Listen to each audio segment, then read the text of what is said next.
नमस्कार दोस्तों, कैसे हो आप लोग? सारे के सारे बढ़िया होंगे, जबरदस्त होंगे, शानदार होंगे। ठीक है दोस्तों, कल हमने आप लोगों को कराया था गॉस की फिल्मों के सत्यापन और आज हम करेंगे गॉस की फिल्मों का अनुप्रयोग। और अनुप्रयोग नंबर करेंगे हम 1। देखो मैंने क्वेश्चन लिख रखा है गॉस की फिल्में का अनुप्रयोग नंबर 1। ठीक है, गॉस की फिल्में का अनुप्रयोग नंबर 1 हम कर रहे हैं। और अनुप्रयोग नंबर भी हम कौन सा वाला कर रहे हैं, याद रखना। अनंत लंबाई एक, अनंत लंबाई के ऐसे लिख लेंगे, अनंत लंबाई के एक समान, याद रखना, अनंत लंबाई के एक समान आवेशित सीधे तार के कारण विद्युत क्षेत्र की तीव्रता, अनंत लंबाई के कारण सीधे तार के कारण। ठीक है, याद रखना, मैंने क्या बोला, एक अनंत लंबाई का सीधा तार होगा और जिस पर क्या होगा, अनंत लंबाई का सीधा तार एक समान रूप से क्या है, आवेशित सीधे तार के कारण विद्युत क्षेत्र की तीव्रता, आवेशित सीधे तार के कारण विद्युत क्षेत्र की तीव्रता। तो देखो मैंने क्या काम करा, एक अनंत लंबाई का सीधा तार ले लिया है और इस पर कैसा आवेश है दोस्तों, इस पर सेल पे प्लस क्यू आवेश है। कैसा आवेश है, ध्यान रखना, इस पर कैसा आवेश है, प्लस क्यू आवेश है। अब देखो यहाँ पर 3 बॉक्स बन गए, कितने बन गए, इसको हमने क्या नाम दे दिया S1, इसको दे दिया S2, इसको दे देंगे हम S3। क्या दे दिया हमने, S1 S2 S3 हमने नाम दे दिया है। अब देखो दोस्तों यहाँ पर याद रखना, यहाँ पर हमने क्या बनाया, इसके 2 घटक होंगे, एक घटक ऐसा होगा और एक घटक मेरे भाई ऐसा होगा। ठीक है, और एक घटक इसका कैसा होगा दोस्तों, एक घटक यहाँ पर होगा, ठीक, एक घटक यहाँ पर होगा और जी एक ही घटक दोस्तों मेरे यहाँ पर होगा। कहाँ पर होगा, यहाँ पर होगा। जब यहाँ पर ये होगा तो यहाँ पर देखो 90 डिग्री का एक एंगल बन गया है, क्योंकि ऐसे करके ये बन गया तो 90 डिग्री का एंगल बन गया। सिंपल सी बात, चाहे ऐसे मान लो आप, यहाँ पर 90 डिग्री का बन गया, लेकिन यहाँ पर 90 डिग्री का बीचों बीच में नहीं बन गया, नीचे वाले में 90 डिग्री का एंगल बन गया। जब यहाँ पर 90 डिग्री का एंगल बन गया है तो हम किसको क्या नाम देते हैं और कैसे देते हैं, तो याद रखना, ये वाला जो होता है हमारे पास DA होता है। क्या होता है दोस्तों, DA वेक्टर होता है। ये वाला हमारे पास होता है E वेक्टर, मैंने आपको पहले से ही बता रखा है। अब ये वाला क्या होगा आपके पास दोस्तों, DA वेक्टर होगा और ये वाला क्या होगा दोस्तों, E वेक्टर होगा। ठीक है, क्या होगा, E वेक्टर होगा। और ये वाला क्या होगा दोस्तों, DA वेक्टर होगा। और सभी को पता है ये वाला क्या होगा दोस्तों, E वेक्टर होगा। क्या होगा, E वेक्टर होगा। अभी हमने इसको दर्शा दिया, ठीक है, क्षेत्र। और ठीक है, अब देखो डेफिनेशन में इसकी कुछ नहीं है। माना एक अनंत लंबाई का सीधा तार, ठीक है, माना एक अनंत लंबाई का सीधा तार। चलो मैं इसकी डेफिनेशन भी लिख देता हूँ, आसान सा है और बढ़िया सी है और ठीक है दोस्तों, शानदार सी है। ठीक, मैं आसानी से लिखूंगा बहुत आराम से। ठीक है, माना, हम लिखेंगे, माना एक अनंत लंबाई का अनंत लंबाई का अनंत लंबाई का सीधा तार, मैंने क्या बोला, माना एक अनंत लंबाई का सीधा तार, ठीक है, जिस पर आवेश एक रूप से, क्या है दोस्तों, जिस पर आवेश एक रूप से, ठीक है, क्या है, जिस पर आवेश एक समान रूप से, ऐसे लिख लेंगे, जिस पर आवेश एक समान रूप से वितरित है। क्या दोस्तों, वितरित है एक समान रूप से आवेश, क्या दोस्तों, वितरित है। चाहे ऐसे लिख लेंगे वितरित, नहीं तो हम ऐसे लिख लेंगे। ठीक है, एक समान रूप से आवेशित, क्या दोस्तों, आवेशित क्या, वितरित है। ठीक है, वितरित है आवेश एक समान रूप से, क्या दोस्तों, वितरित है। तार का रेखीय पृष्ठ है, तार का रेखीय पृष्ठ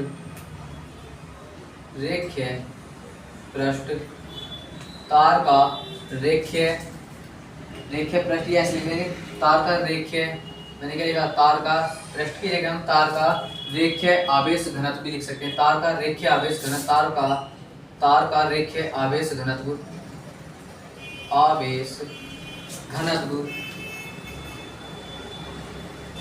क्या दोस्तों, ये आवेश घनत्व लैम्डा है। इसका घनत्व क्या हो जाएगा दोस्तों, लैम्डा है।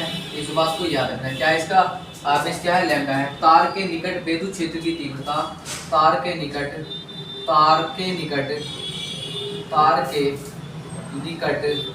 विद्युत क्षेत्र की तीव्रता,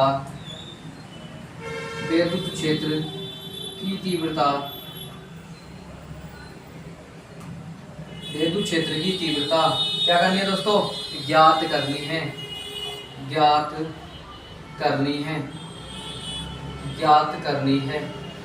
ठीक है दोस्तों, विद्युत क्षेत्र की तीव्रता में ज्ञात करनी है। अब हम करेंगे इसका हल। ये तो इसकी होगी डेफिनेशन। माना एक अनंत लंबाई का सीधा तार जिस पर आवेश एक समान रूप से वितरित है, तार का रेखीय आवेश घनत्व लैम्डा है, तार के निकट विद्युत क्षेत्र की तीव्रता हमें ज्ञात करनी है। ठीक है, तो हम लिखेंगे गॉसियन पृष्ठ। अब हम लिखेंगे इसका हल। ठीक है, क्या लिखेंगे? अब हम लिखेंगे इसका हल। तो यहाँ पर लिखेंगे, अब हम लिखेंगे गॉसियन पृष्ठ से क्या लिखेंगे दोस्तों, याद रखना, पहले बता रहा हूँ, गॉसियन पृष्ठ। मैंने क्या बोला? गॉसियन पृष्ठ से गुजरने वाला विद्युत फ्लक्स। गॉसियन पृष्ठ से गुजरने वाला, पृष्ठ से गुजरने वाला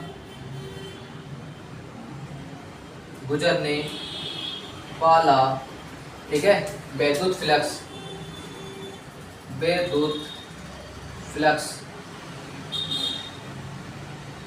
गुजरने वाला विद्युत फ्लक्स। तो देखो मैंने क्या बोला, गुजरने वाला विद्युत फ्लक्स जो होगा दोस्तों वो होगा फाई ई बराबर, क्या होगा दोस्तों, फाई ई बराबर फाई 1 प्लस के क्या होगा दोस्तों, फाई 2 प्लस के क्या होगा दोस्तों, फाई 3। क्या होगा? फाई 1 प्लस के फाई 2 प्लस के फाई 3। क्या होगा दोस्तों? Phi 1 phi 2 phi 3। अब देखो यहाँ पर हमें पता चल गया है फाई 1 फाई 2 आ गया है। तो अब हम देखो इसको सोल्व करेंगे। ठीक है, अब हम जब इसे हम सोल्व करेंगे ना, तो देखते रहना कितनी आसानी से और कितने आसान लैंग्वेज में हम इसको सोल्व करेंगे। बहुत इजी तरीके से मैं आपको सिखाता जाऊंगा और बढ़िया तरीके से बताता जाऊंगा। ठीक है, तो हम रखेंगे फाई ई। क्या रखेंगे दोस्तों? Phi e. तो फाई ई हमारे पास सेम ऐसा का ऐसे रहेगा।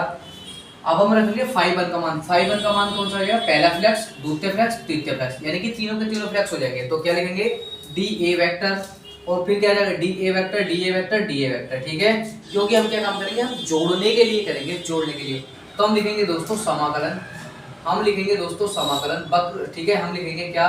हम लिखेंगे दोस्तों समाकलन, और समाकलन के नीचे लगाएंगे S1 का चिन्ह, क्योंकि अभी हम S1 वाला पॉइंट देख रहे हैं, S2 वाला नहीं देख रहे, S3 वाला भी हम नहीं देख रहे हैं। तो S1 के लिए क्या आएगा दोस्तों? ED आएगा। क्या आएगा? यानी कि E वेक्टर इंटू DA का वेक्टर, ये आ गया। फिर लेंगे हम क्या लेंगे? प्लस। फिर हमारे पास क्या गया दोस्तों? प्लस आ गया, ये वाला प्लस का चिन्ह हमने ऐसा किया। अब उठाएंगे फाई 2 का, यानी कि इतना पोर्शन, तो इतना पोर्शन S2 के लिए जाएगा।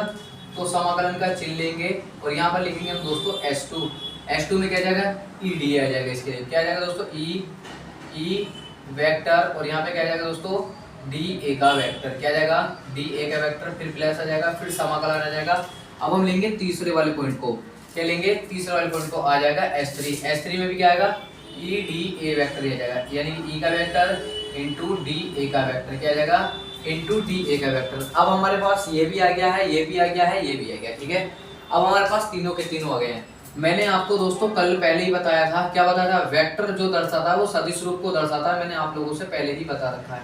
समाकलन का चिन्ह लेंगे, हम क्या काम करेंगे? वेक्टर रूप हटाएंगे, तो EDA cos थीटा आ जाएगा। क्या आ जाएगा दोस्तों? क्या जाएगा? EDA cos थीटा आ जाएगा, और वो भी S1 के लिए। प्लस ऐसे ही लेंगे हम S2 के लिए, तो यहाँ पर भी क्या जाएगा? EDA cos थीटा आ जाएगा। ये भी क्या आ जाएगा दोस्तों? S3 के लिए लेंगे। अब हम प्लस का चिन्ह लगाएंगे, यहाँ पर पहले लगाएंगे प्लस का चिन्ह, फिर लेंगे हम यहाँ पर S2। क्या लेंगे हम फिर से? EDA cos theta. तीनों के तीनों हमारे पास आ चुके हैं। ठीक है दोस्तों, तीनों के तीनों हमारे पास आ चुके हैं। जब यहाँ से देखो दोस्तों, सारे के सारे हमारे पास कॉमन आ जाएंगे। ठीक है, अब देखो यहाँ पर आप लोग खुद बताएंगे, यहाँ पर 90 डिग्री का एंगल बन गया। कितना बनना है दोस्तों? यहाँ पर 90 का बनना है, यहाँ पर 0 का बनना है, यहाँ पर 90 का बनना है। अब हम क्या काम करेंगे? अब हम लिख लेंगे कोस की वैल्यू। क्या लिखेंगे दोस्तों? अब हम लिख लेंगे यहाँ पर कोस की वैल्यू। ठीक है, जब हम यहाँ पर कोस की वैल्यू लिखेंगे ना, तो देखो यहाँ पर क्या लिखेंगे हम? फाई ई बराबर समाकलन। ठीक है, इसमें कितना बनना है? कोस 90 बनेगा। S1 के लिए कितना बनेगा? EDA cos 90। कितना बनेगा दोस्तों? कोस 90 बनेगा, क्योंकि यहाँ पर 90 डिग्री का कोण बन गया ना, यहाँ पर 90 डिग्री का कोण बन गया, यहाँ पर भी दोस्तों 90 डिग्री का कोण बन गया, पर यहाँ पर कितना बना? यहाँ पर 0 डिग्री का कोण बन गया। तो प्लस में फिर कितना लिखेंगे? समाकलन S2 लिखेंगे EDA cos 90, और फिर प्लस लेंगे, फिर से यही लिखेंगे S3।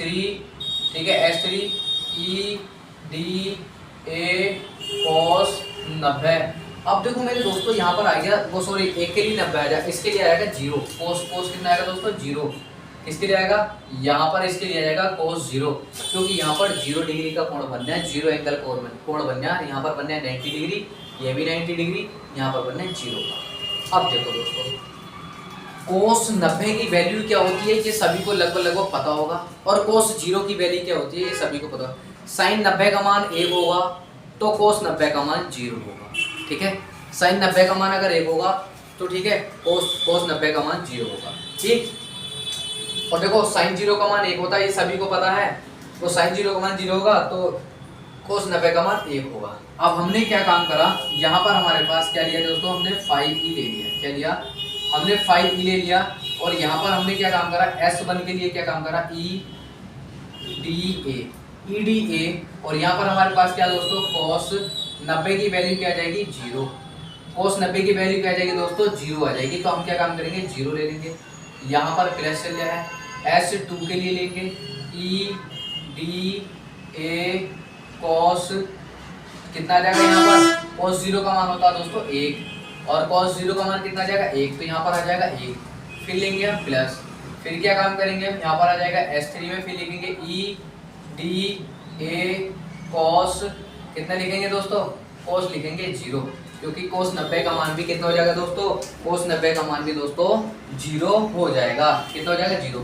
अब देखो किसी भी संख्या की 0 से मल्टीप्लाई होती है तो सारा का सारा क्या हो जाता है दोस्तों 0, कहने का मतलब S1 भी 0 हो गया और S3 भी 0 हो गया, तो हमारे पास क्या बचा, हमारे पास जो बचा ना 5e बराबर बचा S2, क्या बचेगा दोस्तों S2 बचेगा, S2 बचा, S2 कितना हमारे पास EDA, क्या बचेगा EDA बचा।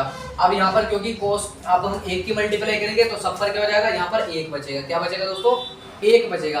अब जब हमारे पास EDA बच गया, वो भी किसके लिए S2 के लिए बच गया, अब हम क्या काम करेंगे दोस्तों 5e बराबर क्या लिखेंगे हम 5e बराबर, अब हमारे पास यहाँ पर क्या ले लेंगे हम, ठीक है। अब हम यहाँ से ले लेंगे e को ले लेंगे हम कॉमन, e क्या आ जाएगा दोस्तों कॉमन करना है, e ले लेंगे हम समाकलन से बाहर, तो हमारे पास क्या आ जाएगा दोस्तों e आ जाएगा, और समाकलन के लिए S2 का चिन्ह ऐसा का ऐसे रहेगा, यहाँ पर बचेगा हमारे पास DA। अब हम क्या काम करेंगे, DA के सापेक्ष करेंगे हम समाकलन करेंगे, जब दोस्तों समाकलन करेंगे तो हमारे पास खाली क्या बचेगा A बचेगा, क्या बचेगा मेरे दोस्तों यहाँ पर खाली A बचेगा, तो क्या बचेगा दोस्तों यानी कि E इंटू A बचा। अब देखो A जो बचा है ना ये किसका होगा, बेलन का क्षेत्रफल होगा, और बेलन का क्षेत्रफल का फॉर्मूला क्या होता है ये आप सभी को पता होगा 2 पाई RH होता है, क्या होता है दोस्तों बेलन के क्षेत्रफल का फॉर्मूला क्या होगा 2 पाई RH होगा, ठीक है। RH तो नहीं है पर इसकी हम क्या ले लेंगे दोस्तों लंबाई ले लेंगे, यहाँ से लेके यहाँ तक की लंबाई, हाइट नहीं लेंगे हम, लंबाई ले लेंगे L से, तो यहाँ पर कितना हो जाएगा चूंकि में लिखेंगे हम यानी कि 2 पाई RH, ठीक है। ये किसका बेलन का क्षेत्रफल क्या होगा दोस्तों, बेलन का क्षेत्रफल लिख लेंगे हम, बेलन का क्षेत्रफल वक्रीय पृष्ठीय क्षेत्रफल, याद रखना पहले बोल रहे हम वक्रीय पृष्ठीय क्षेत्रफल, ये क्या हो जाएगा दोस्तों बेलन का वक्रीय पृष्ठीय क्षेत्रफल हो जाएगा। जब हमारे पास ये हो जाएगा बेलन का वक्रीय पृष्ठीय क्षेत्रफल, तो एक ही जगह अब क्या आ जाएगा मेरे दोस्तों, हमने क्या काम करा 5e बराबर, e तो हमारे पास ऐसा का ऐसा ही रहेगा, और इसकी जगह क्या आ जाएगा 2 पाई RH की जगह हाइट में ले रहे तो हम लेंगे L, 2 पाई RL, क्या आ गया मेरे दोस्तों 2 पाई RL आपके पास ये आ गया है। अब जब आपके पास 2 पाई RL आ गया है तो हम इसे क्या मान लेंगे, इसे हम मान लेंगे समीकरण नंबर 1, ठीक है। इसे क्या मानेंगे दोस्तों, इसे हम मान लेंगे समीकरण नंबर 1, हमने इसको समीकरण नंबर 1 मान लिया, ठीक है। हमने जब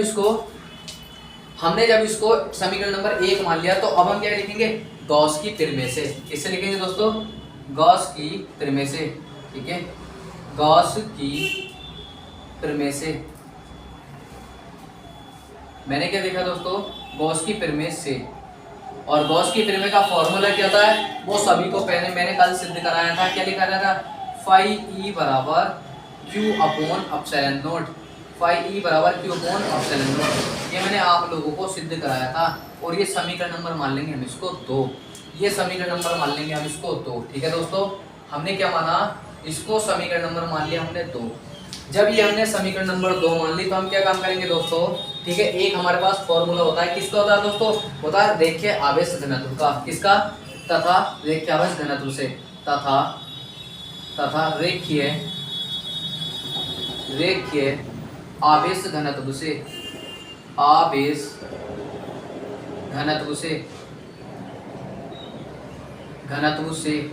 रेखीय आवेश घनत्व से। तो रेखीय आवेश घनत्व का जो फॉर्मूला होता है वो तो हमारे पास लैम्डा बराबर क्या होता है दोस्तों, लैम्डा बराबर होता है Q/L। क्या हो जाएगा दोस्तों, Q/L। अब देखो यहाँ पर हमारे पास क्या हो जाएगा दोस्तों, Q/L हो गया है। तो हमने क्या काम करा, इस L को इधर फेंकेंगे, इस L को हम इधर फेंकेंगे तो हमारे पास क्या मिलेगा मेरे भाई, Q बराबर क्या मिलेगा हमारे पास, यानी कि लैम्डा अपॉन क्या मिलेगा दोस्तों, लैम्डा अपॉन क्या मिलेगा हमारे पास मिलेगा, क्या मिलेगा दोस्तों, लैम्डा अपॉन, ऐसे लिख लो, लैम्डा अपॉन क्या मिलेगा, L मिलेगा, L को लैम्डा इनटू L मिलेगा। अब हमारे पास ये भी बनकर आ गया है, अब हमारे पास दोस्तों ये भी बनकर आ गया है। इसको चाहे आप समीकरण नंबर 3 मान लो, वो आपके ऊपर डिपेंड करता है, मानो या मत मानो वो कोई फर्क नहीं पड़ेगा इस चीज से। तो हम क्या काम करेंगे, हमारे पास गॉस की फिर में दोस्तों ये है, तो हम पहले लिखेंगे समीकरण नंबर 1 व समीकरण नंबर 2, इसको आप मत मानो, ठीक है, इसको समीकरण नंबर 3 मत मानो, ठीक है। अब हम लिखेंगे समीकरण नंबर 1 व समीकरण नंबर 2 रखने पर, ठीक है। अब हम लिखेंगे यहाँ पर समीकरण नंबर, याद रखना, समीकरण नंबर 1 व 2 से, मैंने क्या बोला, 1 व 2 से, ठीक है, 1 व 2 से। अब हमने लिख लिया समीकरण नंबर 1 व 2 लिख ली। तो समीकरण नंबर 1 क्या है हमारे पास समीकरण नंबर 1 है फाई ई बराबर क्या है दोस्तों, वो हमारे पास क्या ई, और हमारे पास क्या है 2 पाई आर एल, क्या है 2 पाई आर एल, ये आ गई। और समीकरण नंबर 2 कौन से हमारे पास दोस्तों, समीकरण नंबर 2 फाई ई बराबर क्या है हमारे पास, ये सभी को पता है क्या है दोस्तों, फाई ई बराबर क्या है हमारे पास, Q/ε0। क्या लिखेंगे हम, Q/ε0। क्या है मेरे दोस्त, यहाँ पर क्या हमारे पास Q/ε0। अब हमारे पास Q/ε0 का मान मिलेगा, क्या मिलेगा, Q का मान हमारे पास क्या है, Q का मान क्या है दोस्तों, यानी कि लैम्डा L है, तो हम Q की जगह क्या रखेंगे दोस्तों, अब हम रखेंगे लैम्डा L। अब देखो इससे ये तो ये आपस में कट जाएगा, वो सभी को पता है। यहाँ पर क्या बचेगा हमारे पास, E बचेगा, और हमारे पास क्या बचेगा 2 पाई आर एल बच गया, और बराबर में अब Q की वैल्यू क्या आ जाएगी दोस्तों, लैम्डा आ जाएगी, लैम्डा अपॉन क्या आ जाएगा, L आ जाएगा, लैम्डा अपॉन L, और आ जाएगा दोस्तों ε0। क्या आ जाएगा दोस्तों, अब आ जाएगा ε0। जब ε0 आ गया तो देखो अब हम क्या काटेंगे, L से L कट जाएगा, बिल्कुल कटेगा। अब जब मेरे भाई L से L कट गया, जब यहाँ पर हमारे पास L से L कट गया तो E तो हमारे पास ऐसा का ऐसे ही रहेगा, E से हमें कोई मतलब नहीं है, ये जाएगा इसकी गुणा में, कहाँ जाएगा, ये जाएगा इसकी गुणा में। तो लैम्डा अपॉन कितना आ जाएगा, 2 पाई आर ε0, 2 पाई आर ε0। ये आपके पास फॉर्मूला सिद्ध होकर आ चुका है, बस इससे आगे को और कोई फॉर्मूला है नहीं। चाहो तो इससे आगे को अभी और थोड़ा सा एक लाइन और मैं बढ़ा सकता हूँ, बाकी आपकी मर्जी है, इच्छा है, ठीक है दोस्तों। तो आशा करता हूँ आपके मेरे भाई समझ में आया होगा। कृपया करके रिक्वेस्ट करता हूँ बढ़िया तरीके से, शानदार तरीके से समझने की कोशिश करी होगी, ठीक है। अब जरा मैं फिर भी इसको एक बार आपको समझाने की कोशिश करता हूँ, ठीक है। अब देखो बेलन तो मैंने बता दिया, डेफिनेशन मैंने बता दिया, तो अब हम लिखेंगे गॉसियन पृष्ठ का गुजरने वाला विद्युत पृष्ठ। तो विद्युत पृष्ठ के लिए क्या होगा, E यानी कि फाई बराबर फाई 1 फाई 2 फाई 3। तो फाई 1 ये हैगा, फाई 2 ये हैगा, फाई 3 ये हैगा, इसको भी लिख लेंगे चाहे ऐसे करके, फाई 1 फाई 2 ऐसे लिख लेंगे, फाई 3, और बताओ ऐसे लिख लेंगे, इच्छा है आपकी। ये हमने लिख लिया, तो हम लिखेंगे फाई 1 का मान रखेंगे ε0, क्योंकि समाकलन हम क्यों लिखेंगे, क्योंकि हमें जोड़ना है, टोटल हमें जोड़ना है। तो जोड़ने के लिए हमने क्या काम करा, फाई 1 का मान लिखेंगे, समाकलन S1 लिखेंगे, S1 की कंडीशन में आया तो S1 EDA, S2 EDA, S3 EDA दोनों आ गए। तीसरे के लिए लिखेंगे हम ऐसे, अब हम वेक्टर रूप हटाएंगे तो क्या आएगा, वेक्टर हटाने से cos थीटा आ जाता है, तो हमने लिखा cos थीटा। पहले वाले में यहाँ पर कितने एंगल का कोण बनना है दोस्तों, 90 का बनना है। यहाँ पर कितना बनना है दोस्तों, 90 का बनना है। यहाँ पर बनना है 0 का। तो देखो cos 90 का मान यहाँ पर रखेंगे, cos 90, देखो cos थीटा रखेंगे, यहाँ पर रखेंगे हमने cos 90 cos 0, cos 90 cos 0 cos 90, cos 90 cos 0 cos 90। अब देखो cos 0 का मान होता है 1, cos 90 का मान होता है 0, cos 90 का मान होता है 0। तो 0 की मल्टीप्लाई किसी से करो, सारा का सारा 0, 0 की मल्टीप्लाई किसी से करो तो सारा का 0। S1 का है 1, तो 1 की मल्टीप्लाई किसी से करें कोई फर्क नहीं पड़ेगा, सेम ऐसे कैंसिल हो जाएगा। तो हमने क्या काम करा, E हमने बाहर ले लिया कॉमन। जब हमने E हमने बाहर ले लिया तो हमारे पास क्या बचा, DA बचा। अब देखो a के सापेक्ष जब हम समाकलन करते हैं तो खाली a बचता है, तो a किसका होगा, वक्र पृष्ठ क्षेत्रफल होगा शंकु को, ठीक है, बेलन का क्या होगा, वक्र पृष्ठ क्षेत्रफल होगा 2 पाई RH होगा। जब 2 पाई RH होगा तो हम क्या काम करेंगे, इसको इसकी जगह ये रख लेंगे 2 पाई RH। देखो ई ऐसा कैसे आ जाएगा और ये वाला आ जाएगा हमारे पास 2 पाई RL। h की जगह हाइट नहीं है तो हम हमारे पास l है तो हम l रख लेंगे, वो आपकी इच्छा, ठीक है। अब हमने इसको रख लिया, ये बन गई समीकरण नंबर हमारे पास 1। जब समीकरण नंबर 1 बन गई तो अब हम लगाएंगे इसमें गॉस की पिरामिड। गॉस की पिरामिड नंबर लगाएंगे ये वाली, तो गॉस की पिरामिड क्या होगी, phi e बराबर q अपॉन एप्सिलॉन नॉट होगा, अपन में लगा लेंगे, ठीक है। ये बन जाएगी समीकरण नंबर 2 एप्सिलॉन नॉट, ठीक है, phi e बराबर q अपॉन एप्सिलॉन नॉट।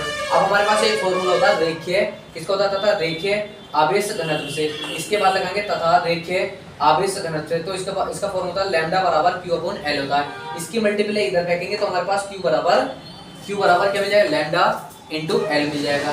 तो ये हमारे पास q की वैल्यू मिल गई। अब लिखिए समीकरण नंबर 1 में समीकरण नंबर 2 से। समीकरण नंबर 1 ये वाली बिल्कुल सेम ऐसी की ऐसी देखी है मैंने, और समीकरण नंबर 2 मैंने ये वाली ऐसी की ऐसी देखी है। अब देखो अब यानी कि phi से phi कट गया, बिल्कुल कटेगा क्योंकि आपस में दोनों बराबर में, इसलिए कटेगा। और q की वैल्यू अब क्या है, लैम्डा l, तो q की वैल्यू क्या लिखेंगे हम, लैम्डा l। अब देखो l से l कट गया, l से l कट गया और ये इधर को ले जाएंगे, ये इधर को आ गया। बाकी इससे आगे को आपको दोस्तों और कुछ है नहीं है, ठीक है। आशा करता हूँ दोस्तों आपके समझ में आएगा। अगर वीडियो अच्छी लगी तो वीडियो को लाइक करना, कमेंट करना, सब्सक्राइब करना और बताना कि हाँ भैया वीडियो अच्छी लगी। तो हम करेंगे अनुप्रयोग नंबर 2, इंपोर्टेंट सीरीज चल रही है, वेरी वेरी इंपोर्टेंट है, वो आप लोगों को पहले से मैंने बता रखा, ठीक है दोस्तों। और कमेंट करके बताते रहा करो, फिजिक्स की क्लास है देखते रहा करो, केमिस्ट्री की 9 बजे पूरे लाइव चलती है, वो आप सभी लोगों को पता है, ठीक है दोस्तों। Okay bye bye.